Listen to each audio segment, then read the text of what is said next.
I have a couple of announcements to make. There would be a class on Tuesday next week.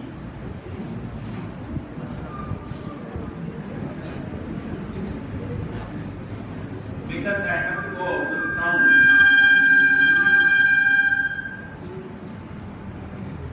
So we have to have a makeup because that would be lost. I won't be here on Monday also, so otherwise I would have had the 8 o'clock class on Monday. We have to make up for it. So what I am proposing is, since we have allowed a slot from 4:45 to 5:35 for A slot, it is on Monday and Wednesday. So what I am proposing is next Wednesday we have a makeup class. I think it is 8 maybe.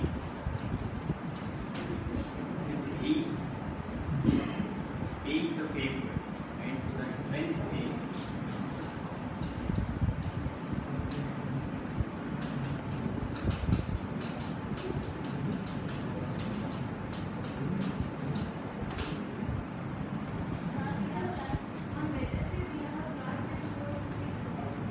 What class is that? Huh? Yeah. 4 to 4:50 you have. That's not a problem. You can make it 5.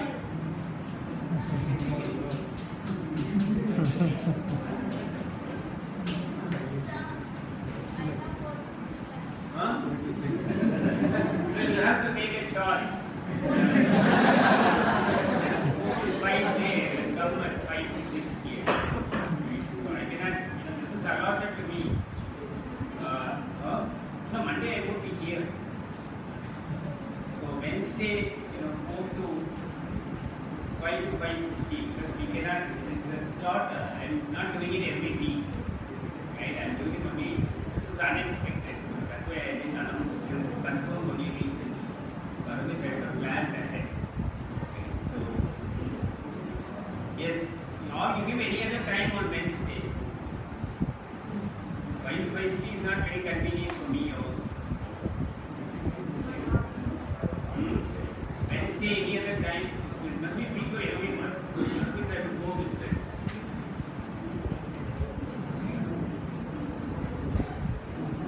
Wednesday.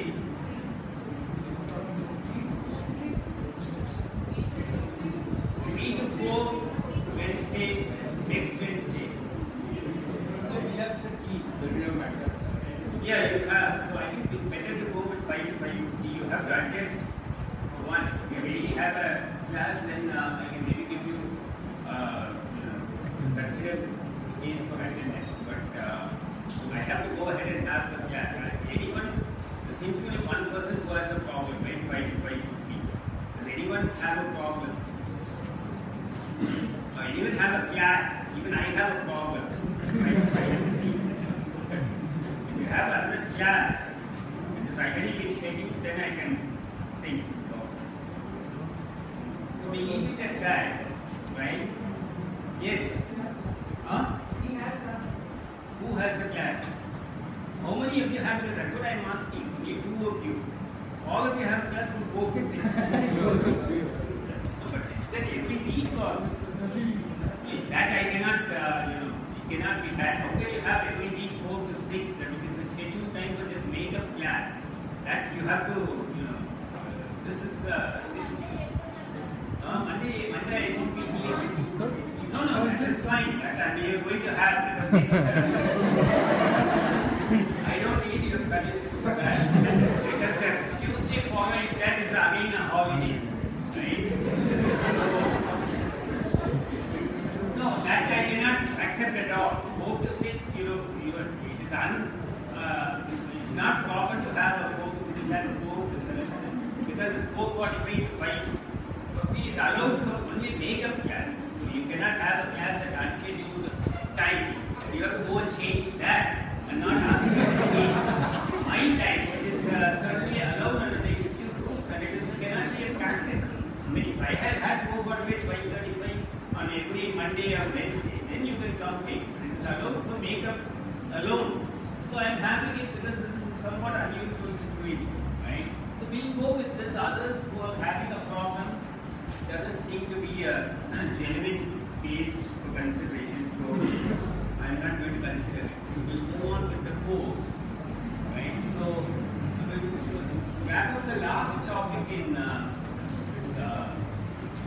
what they call the fluid mechanics by looking briefly at the theory of the what is called the boundary layer theory. We've already given a motivation to this earlier in noting that when we assume from an incompressible fluid, irrotational fluid, the entire flow region, we see that the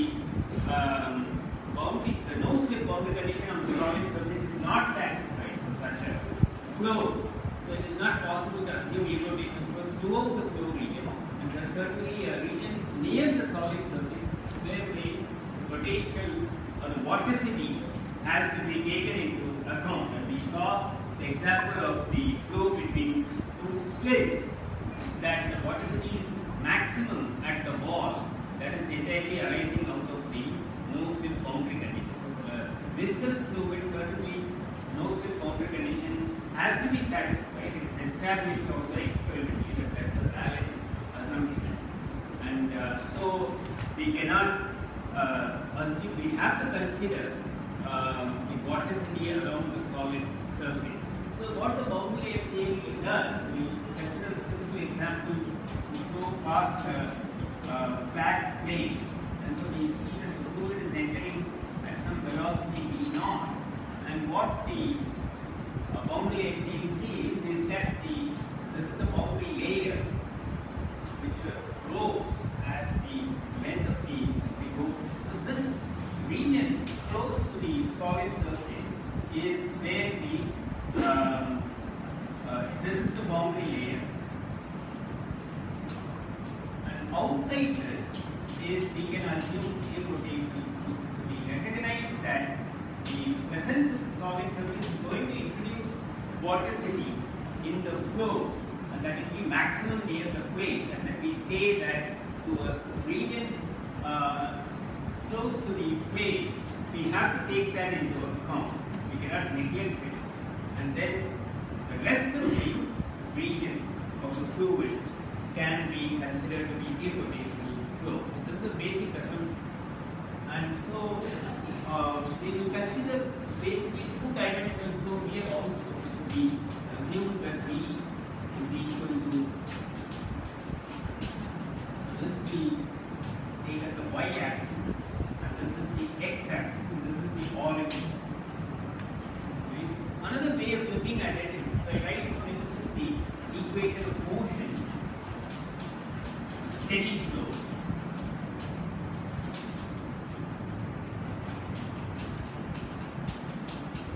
So far, we have considered cases where we neglected the inertial term and consider the effect of the viscous term. So this is typically considered very valid at low Reynolds number of fleeting flow, as we call it. So if you non-dimensionalize the equation, then we get the well-known Reynolds number, which will be OV times some characteristic length. So neglect of the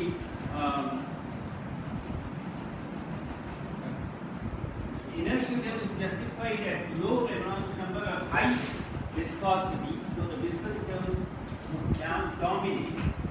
Right?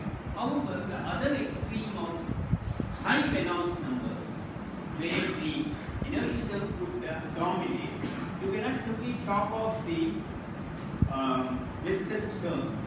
That is again because of the effect of the solid. If you chop off the viscous term, as we have seen, that means you are essentially assuming a perfect fluid, then it would be incompatible with the no-slip boundary condition. So the point also is that whatever may be the magnitude of the Reynolds number, we cannot simply remove the viscous term. It will not capture the physical picture accurately. So we have to retain the viscous term, and that is what we will do. So what we will do is rewrite these equations for, again we consider this basically planar flow is what is an example planar flow.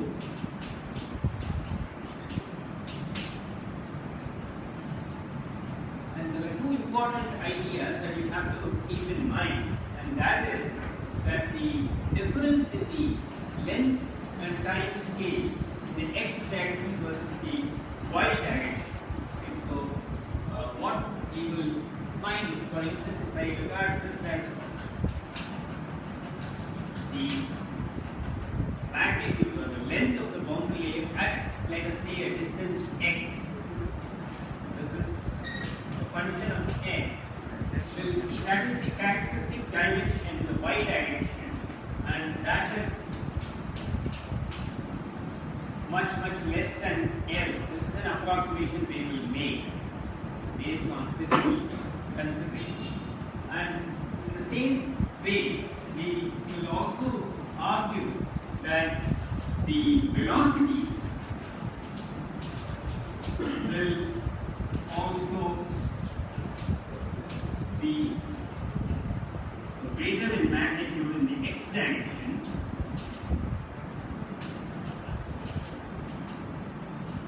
generally, and also compared to the y direction, but the gradients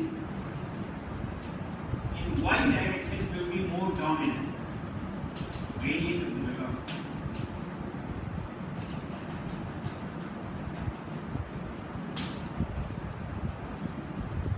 So these are some broad ideas, somewhat not very precise, but we'll see how they figure out in the analysis. So writing the continuum equation first, in this case,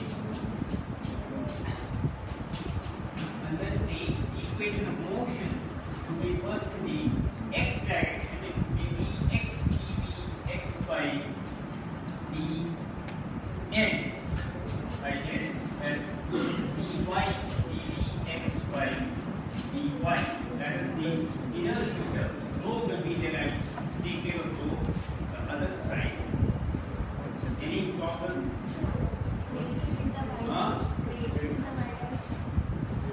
Y direction, the gradient of the velocity with respect to the y direction. That's what gradients of velocity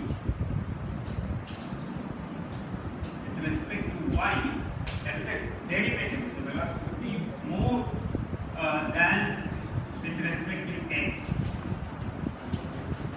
This will, I'm just giving a preview because some of the terms are chopped off silently in the analysis. This will give some justification for that. That we look at later. These are somewhat vague terms, some broad ideas. But the y velocity itself will be small, so we won't really give much importance to dy, right, as it will turn out. But we will look at that also. That's not a predominant. So this could be rho. The body forces, there won't be any contribution in the x direction. So this will be minus dp by dx plus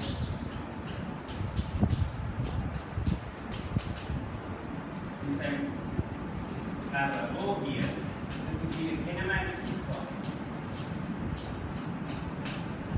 And then this would be dy, or rather dx dvy by dx plus dy.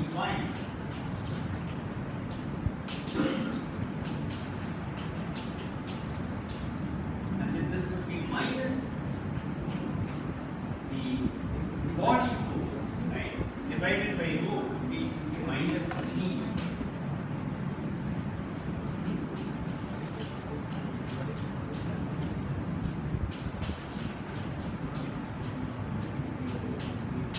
So it's often the practice to define the modified pressure is defined as E plus rho g y.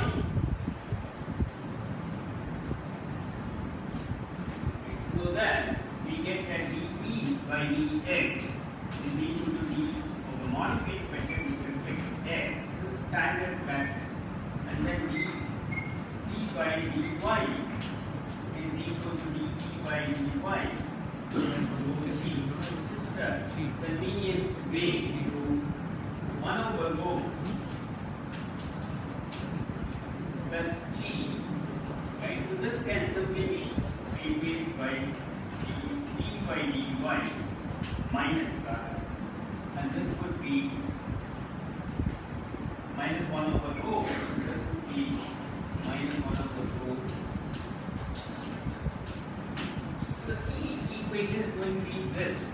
Make use of these ideas.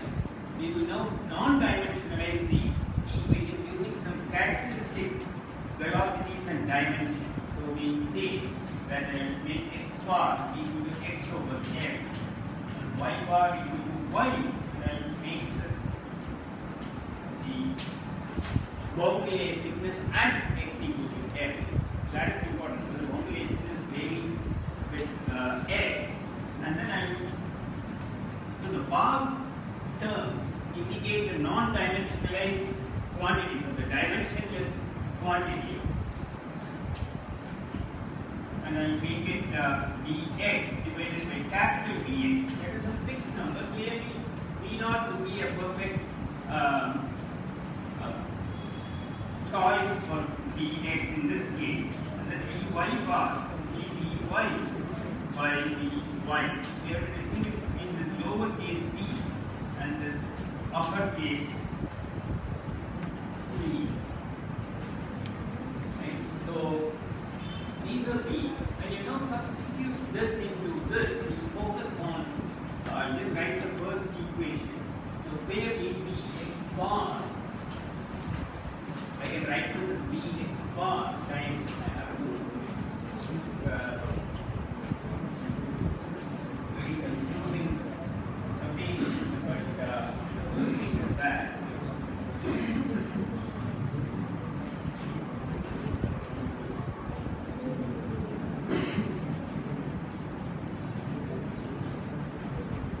Right, so I'll make it clear. And then dx bar, dx bar by dx bar. So clearly we are going to have the other coefficients coming. So d by dx bar will have L in the numerator, denominator, and then dx squared, capital Dx squared in the numerator. So this term is going to be multiplied by dx squared by L. And then this, that's some characteristic velocity, that's a fixed number. For the x direction, x component of the velocity. As I said earlier, you can take it to be v naught. You can ask what is the velocity characteristic velocity in the y direction. You will see how to choose that, how it is related to vx. So I'm not taking any choices as of now.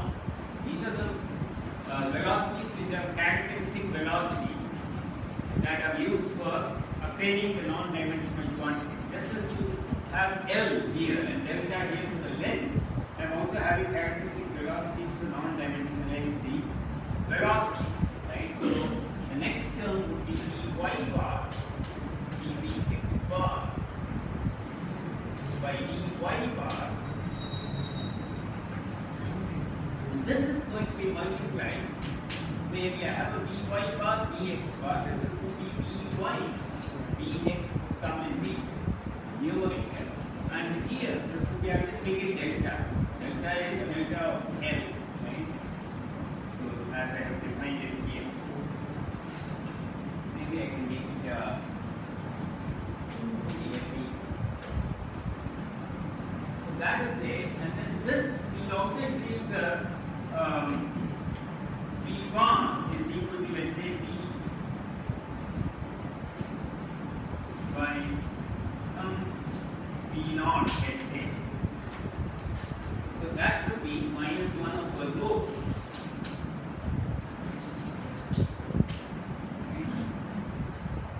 V naught, the modified pressure, characteristic modified pressure, dV bar by dx bar. And so since I have x bar, so I will again have an L here. And then the last set of terms would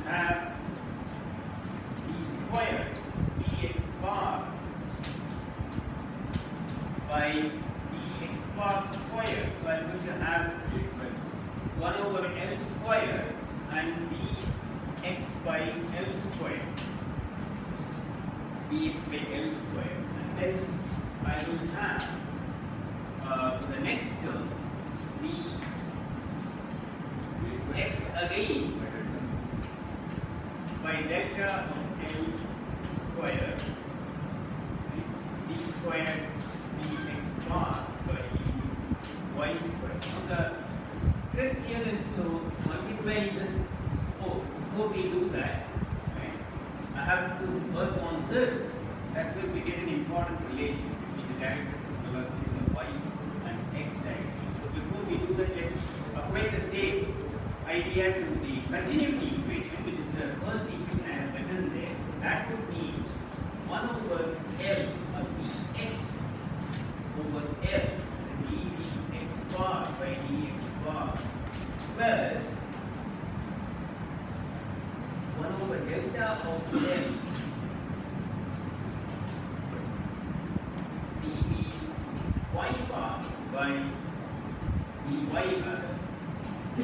bar equal to 0. Now the standard argument in all of this non-dimensionalized equation is to regard these derivatives as being having order of magnitude 1. Remember, you have this is order of magnitude 1, and this is also order of magnitude. This is of the order of 1. Somewhat vague idea. You have to ask how much it should be close to 1. Clearly, when you talk of order of magnitude, maybe you talk of 1, 10 and so on, 0.1, 1 and 10. So it's probably closer to 1 than 0.1. That's what you can say. It's a rough idea only. It's not very precise. So we use the same precise language. This is the order of 1, this is the order of 1. So the argument that is made is that the Bx by, because the two have to be the negative of each of these two terms, right? But they have to be of equal magnitude. So they have to add up to 0. One is a negative of the other, but if you look purely at the magnitude, the two terms must be of equal magnitude. Since this is of order of 1, you can say that Bx by L is of the same order as By by delta, right? And then I can argue that Dy must be of the order of Bx times delta by L. Order means that just put the filter there. Dy is of the same order as Bx times delta by L. And so, as I pointed out here, so if I make this assumption that the delta is bound to be much less than L, then this means that this follows that from that we can get from that kind of an argument that Dy must be much less than Bx. This gives a relation between the characteristic velocities. And in general, we can say it gives a relation between the velocities. The characteristic velocity represents the range of velocities in the x direction. So we can generally extend this argument and say that the velocities typically in the x direction will be in the y direction will be of much lower magnitude than the velocities in the x direction. That is the type of argument you can make. So that is the first thing. This is the first important you can maybe say. From that actually follows the second result, that the velocities in the x direction will be much greater than in the y direction. These are the type of arguments. We are not very convinced. This is the price you have to pay for each precision. So now let us get to the momentum balance equation in the x direction. So that standard procedure is to multiply the whole equation by L over Bx square. Right? So the whole equation is multiplied by that I make the leading term there 1, the coefficient. So what do I get? I get Bx bar dBx bar by dx bar plus L over Bx square. Right? So we will get dy times L by we multiply by L over Bx square, so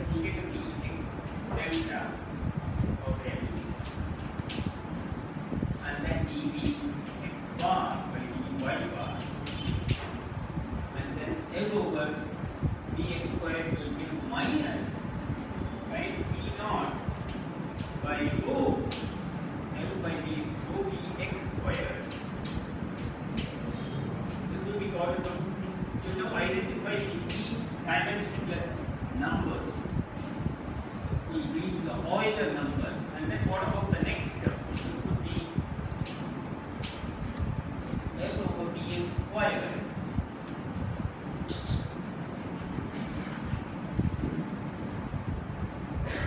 This would give me 1 over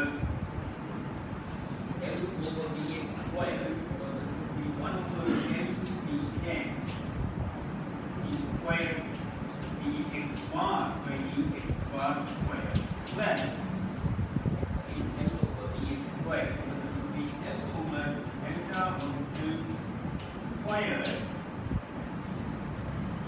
by dx d squared dx bar dy bar squared. So here clearly I can do some a modification. I think what is done is I can take the L dx out. Let's do that, right? So I will probably get the Reynolds number then, right? So let's take the L dx out. So this is going to becomes but basically multiplied by taking that as a common factor. So I have to multiply here by L bx, right? So this will become L squared, and I can cancel out the bx, right? I'm taking L times bx as the common factor, right?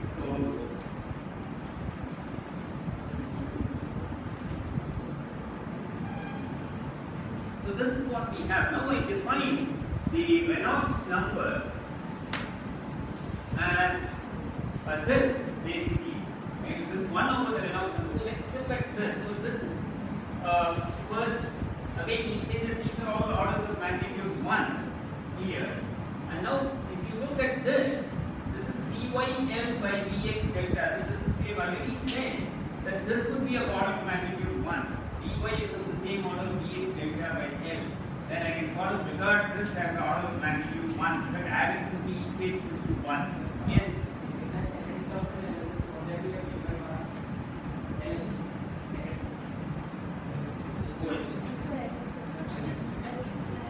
Which one? Bx by which one? Here. This one.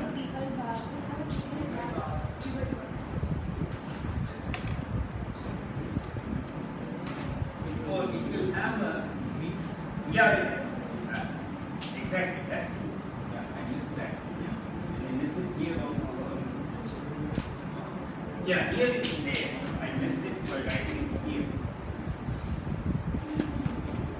By bar will be there. Exactly. Yeah. So we have this. So this is the order of magnitude 1. So we are now looking at each one of these terms. So this is defined as the Euler number.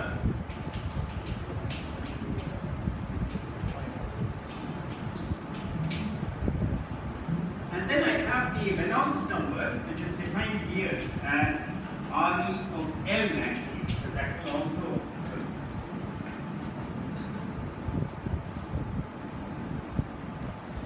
Later on, we define the Reynolds number as a function of x itself. So I can make it REL, which is defined as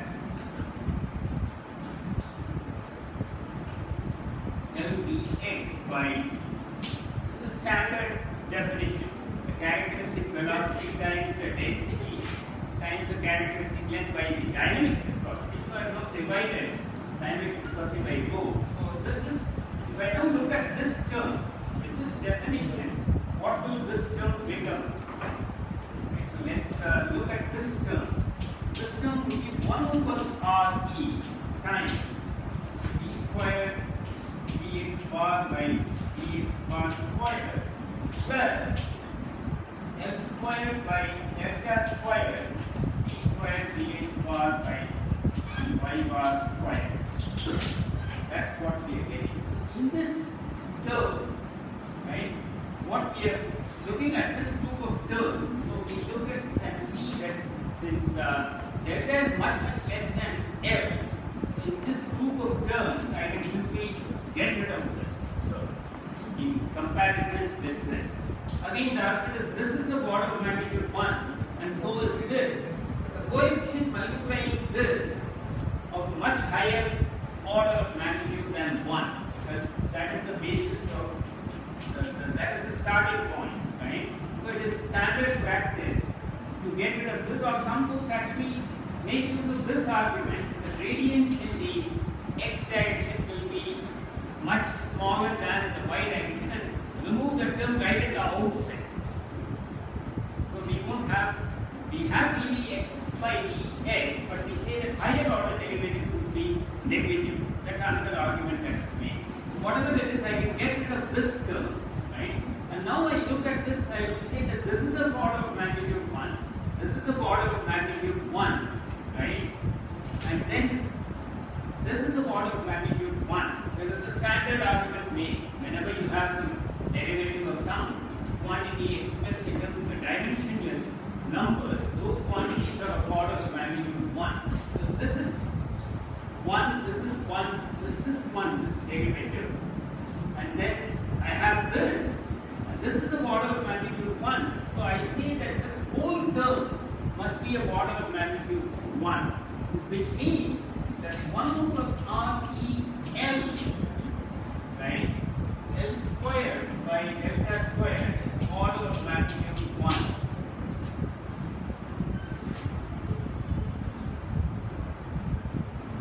So from that arises one of the most important results of the boundary theory, of which I can say delta over L is of the order of REL raised to the power, by take it there, minus half. We now get an expression. We all along said that the delta is much less than L. You have to relate back to the argument I made here regarding low Reynolds number versus high Reynolds number flows. When you go to high Reynolds numbers, right, you have to consider the viscous effects. You can't just chop them off, right? But however, in comparison to the inertial terms, however, you can look at it in this way and see that the boundary thickness is going to be of very small magnitude compared to the length at high Reynolds number. This is what we get out of the explicit expression we get for what the ratio delta by L would be, and it's a function of the Reynolds number. So to place the power minus half, so we would get a high Reynolds number, smaller will be the boundary thickness. Of course, this is very important because this has to do with L, and from this comes the argument, since delta is a function of x, so is Reynolds number. You can also define a Reynolds number as a function of x. That's typical in boundary FPA. So if I now define REx in the same manner as I did the defined as x times Vx by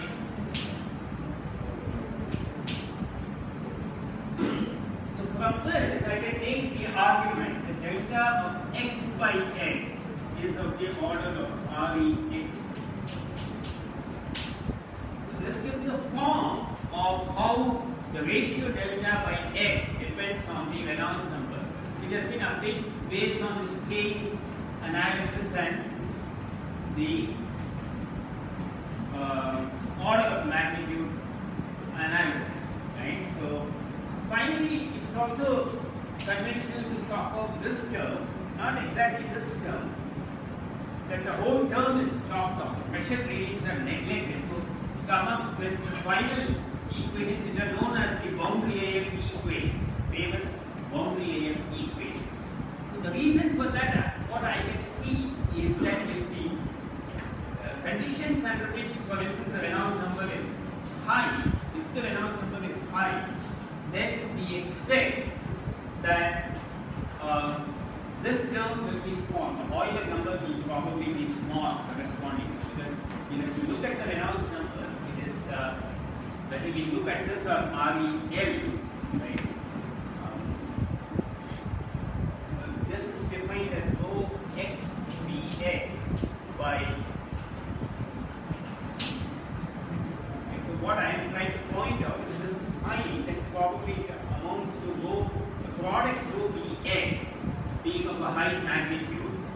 that comes in the denominator, you can probably expect that the Euler number would be correspondingly small.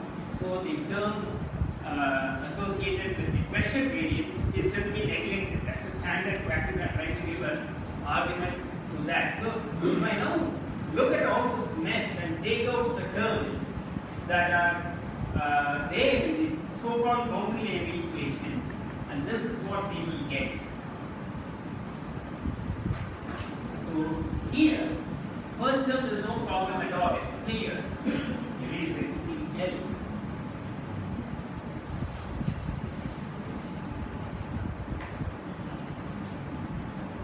Dx bar plus, so I have made this order of magnitude 1, so I am not going to consider this coefficient dy L by dx delta L. So I will simply take it as I said, typically simply equate it to 1, even though that's not strictly correct, right?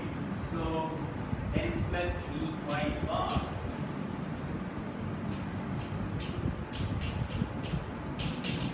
got rid of the pressure term using some argument, and finally we will get, since I have made this also of order of magnitude 1, all I am going to get is d squared.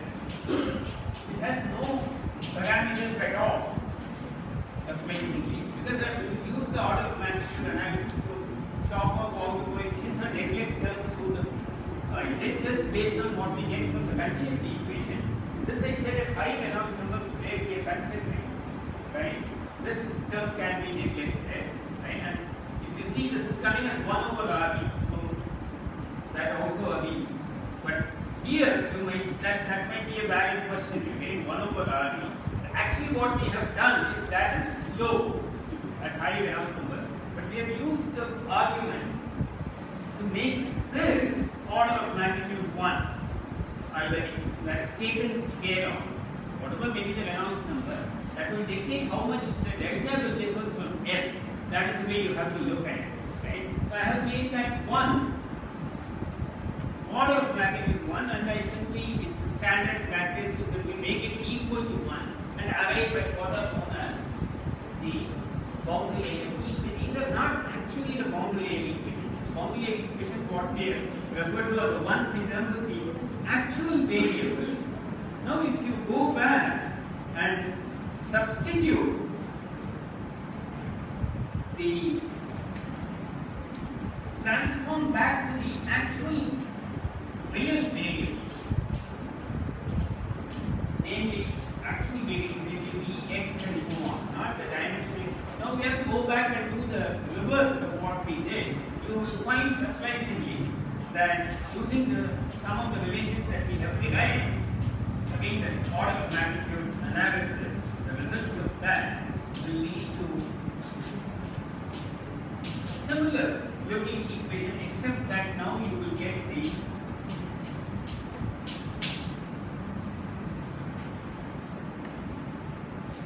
you might wonder how we get this, but I will leave it as an exercise for you to do. Just have to transform everything back to Vx, x, and y, vy, y, and finally you will get this. Right? So clearly you have to use one of these relations that come out, and then you will get whatever the kinematic viscosity in the equation. This is probably what is referred to as the boundary layer equation. You also write the corresponding equation for the y. For the y momentum balance, you will get the set of equations. We are not going to consider that. Now the question is how to solve this. So this is from a non-linear equation. Also we have y also here. How are we going to overcome that? So we already know that for this planar flow, the stream function approach can be used. We can apply that. That's one way of solving these equations. So I'll go back to the stream function definition, which is I think Vx equal to minus d psi by dy and dy equal to d psi by dx. What we will get is a single equation in a single variable psi. Here I have Vx, dy, they are all there, so I have to look at the second momentum balance also, because they are coupled. Vy and Vx are both unknowns and they have to be solved for. But if I do this, what I will get is minus d sine by dy. dvx by dx is minus d square sine by dx dy. So that will remove a minus sign.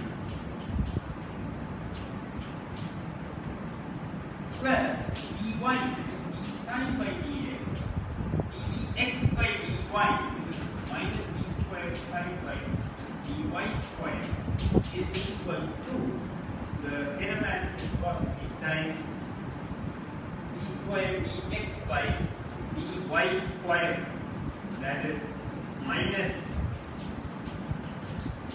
d2 sine by dy2.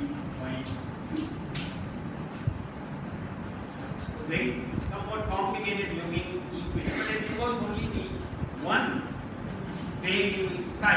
So if I am able to solve for psi, right, then I can get dx and dy both using this approach, the stream function approach, which we have already looked at.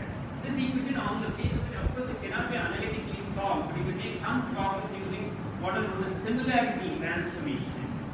We briefly look at that. The transformation that is used is the following. I want to look at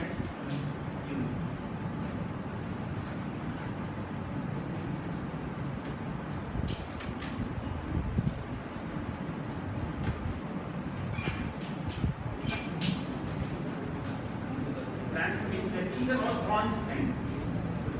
Crucial point is there is the square root of x. This is a transformation I have to use, and eta is defined as y times square root of dx by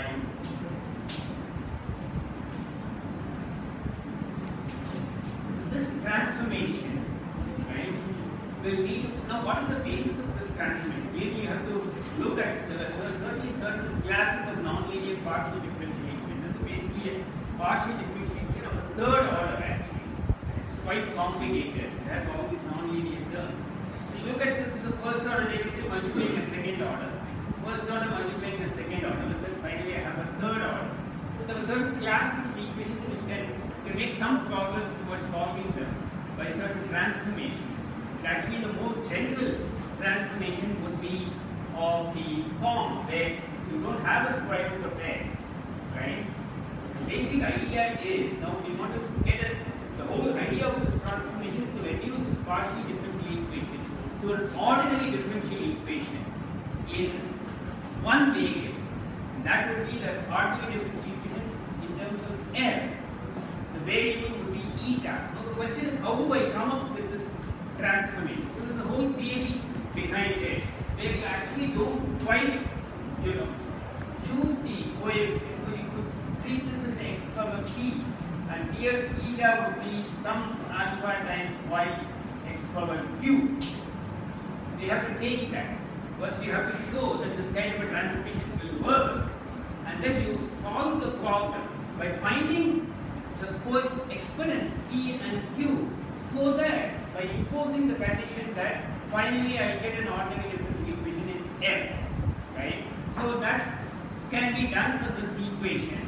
Also, the answer is that p is equal to half and q is equal to minus half. That is how it will work. We are not going to go into the details of that theory, but with this transformation, it is possible to show, you can do it as an exercise, the final equation I get is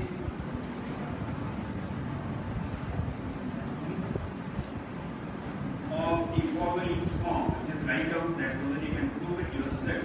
We'll take this up in the next class. What we'll get is a strikingly simple equation.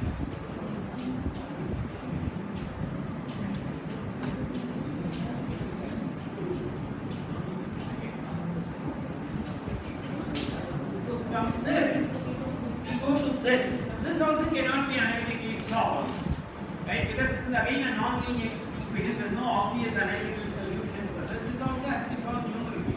But clearly, you would agree that rather than attempting to solve this, it is a PDE inside.